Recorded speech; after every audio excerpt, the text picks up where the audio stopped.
সুপ্রিয় শিক্ষার্থী, আপনাকে জানাই পুনরায় স্বাগতম। আজ আমরা রয়েছি ভোকাবুলারি শিখন সিরিজের পার্ট 20-তে।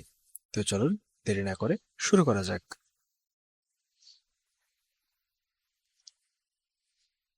ইরাস্কিবল, ক্রোধ প্রবণ। এখানে রাস্ক পার্টটা রাস্কেলের সাথে আমরা মিলিয়ে রাখবো। আর রাস্কেলরা সহজে রেগে যায়, রাস্কেলরা খুব সহজে রেগে যায়, অর্থাৎ ইরাস্কিবল অর্থ ক্রোধ প্রবণ। ইররেজলিউট, অস্থির চিত্ত বা সংকল্পহীন।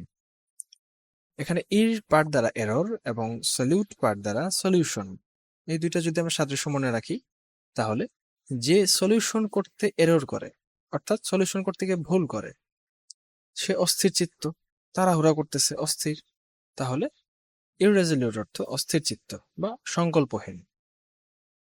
ইটিনারারি, ভ্রমণ পথ। এটা কিছুটা ইটিনারেন্টের মতো। ইটিনারেন্ট বলতে কি বুঝি আমরা? ভ্রমণকারী।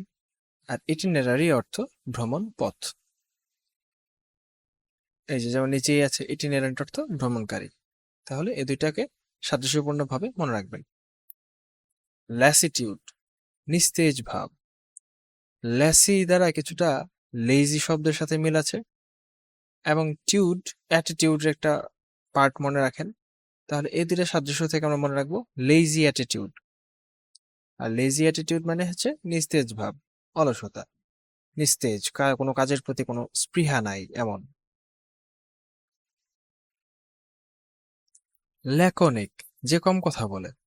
ল্যাক অর্থাৎ কম, ল্যাক অফ কথা।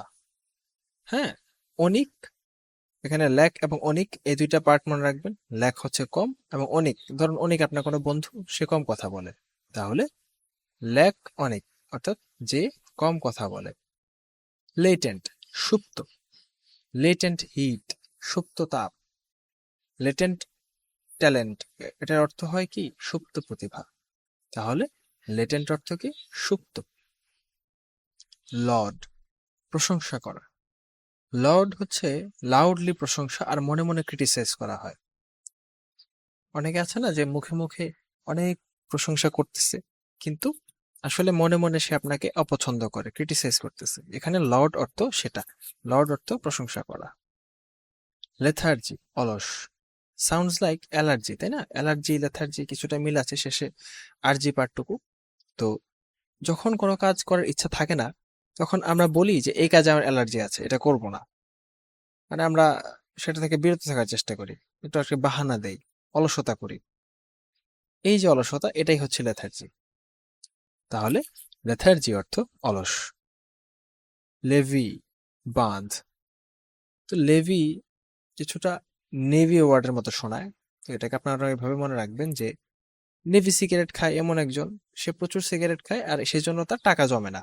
আর এই নেভি সিগারেটে তার টাকা জমানোর প্রধান বাধা, যেহেতু বাধা তাহলে কি? বাঁধ। তাহলে লেভি অর্থ বাঁধ। আজ এ পর্যন্তই। ভালো থাকবেন, সুস্থ থাকবেন, ভালো করে পড়াশোনা করবেন। ধন্যবাদ।